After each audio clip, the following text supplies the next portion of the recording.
Hi everyone and welcome to the RacingOne Report. The NASCAR Sprint Cup Series returns to Pocono Raceway this weekend for the running of the Sunoco Red Cross Pennsylvania 500. Sunday's race marks the 5th event in the 10-event Race to the Chase, which leads into NASCAR's playoffs beginning in September.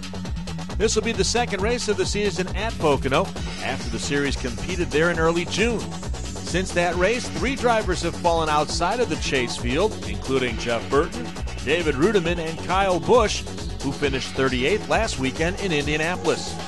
Jimmy Johnson is coming off his 3rd win of the season at Indy. Now he heads to Pocono, where he's finished in the top 10 in his last 4 starts. He also swept both races at the track in 2004. And speaking of sweeps, Tony Stewart will be looking for 2 in a row at Pocono after winning there in June. He won the race from the rear of the field in a backup car after crashing his primary mount in practice. This weekend, Stewart will carry a special Old Spice swagger paint scheme, and is seen here sitting in the Stewart-Haas race shop after the team prepared it. Denny Hamlin, who swept Pocono in 2006, is one of the drivers to watch this weekend based on NASCAR's Loop Data driver rating system. Hamlin, who has a 111.3 driver rating in the past 9 races at Pocono, talks about he and crew chief Mike Ford and how they've performed well there in the past. We always just run well there. I think it's a racetrack that it just kind of tends to my style a little bit. And when we go there, Mike has a good feel for what we need in a race car at that racetrack. So I think it's just no matter what the car, we're always going to be competitive. It's just hard to repeat what you did in your rookie season when we had a car as phenomenal as it was. Kurt Busch is another driver to watch based on his driver rating of 105. Busch, who also has 2 wins and 2 runner-up finishes in the last 8 races at Pocono, looking to bounce back from a tough outing at Indy and 2 bad finishes at Pocono in his last 2 starts.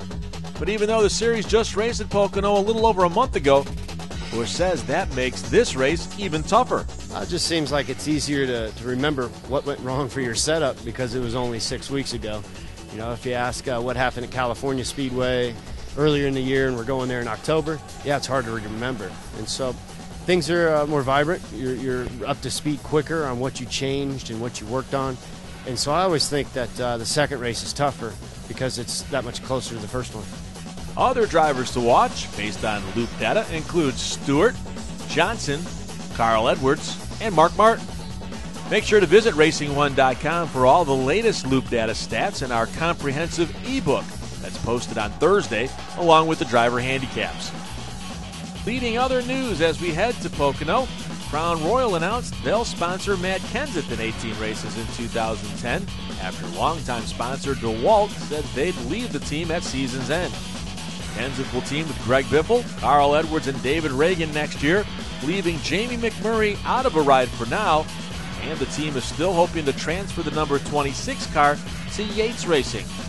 Also, Ford announced they'll run the Ford Mustang in 2010 in the NASCAR Nationwide Series when NASCAR makes a limited rollout of a new, safer Nationwide Series car. Be sure to check back with RacingOne.com this week for all the latest around the racing world, which includes the Nationwide Series debut at Iowa Speedway.